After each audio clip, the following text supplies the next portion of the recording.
अहंकार पहले एक दीवार था जिसे तुम अपने बचाव के लिए खड़ा किए रहे।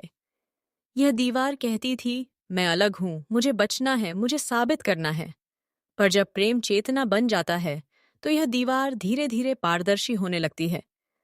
तुम्हें अब साबित करने की जरूरत नहीं रहती। तुम्हारी मूल्यता सामने वाले के व्यवहार पर निर्भर नहीं करती। अहंकार एक कठोर रक्षक से बदलकर एक जागरूक पहचान बन जाता है। तुम देखते हो, यह मैं जो सोचता है, डरा रहता है, प्रतिक्रिया करता है, नटे बस मन का एक उपकरण है। वह तुम नहीं हो। तुम उसे देखकर मुस्कुरा सकते हो बिना उसकी पकड़ में आए। यह पहली मुक्ति है। फिर चोट बदलती है। पहले चोट तुम्हें तोड़ देती थी क्योंकि तुम उसे अपना हिस्सा मान लेते थे।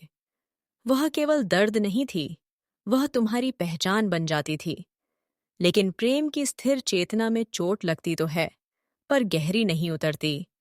वह सतह पर आती है, तुम्हें कुछ सिखाती है और फिर पिघल जाती है। तुम दर्द को अपने खिलाफ नहीं लेते, बल्कि उसे एक ऊर्जा के रूप में देखते हो जो तुम्हें कुछ समझाने आई है। किसी की बात से चोट लगने पर भी तुम तुरंत अंदर महसूस कर लेते हो, यह उनके अनुभवों की प्रतिध्वनि है, मेरा सत्य नहीं। इस प्रकार चोट अब तुम्हें बंद नहीं करती, बल्कि कूक की खोलती है।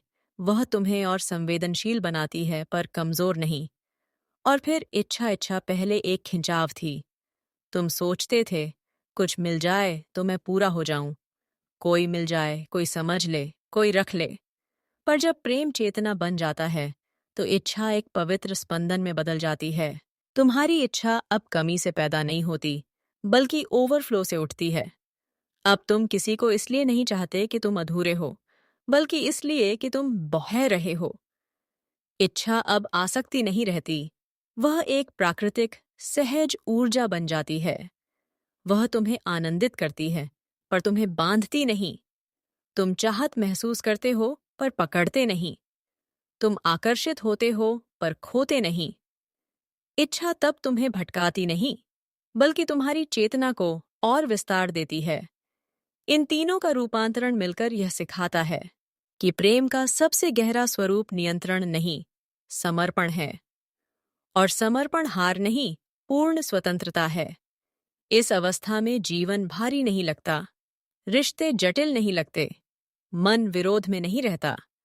एक मौन, गर्म, स्थिर रोशनी भीतर जलती रहती है, जो हर चीज को सहजता से बदल देती है।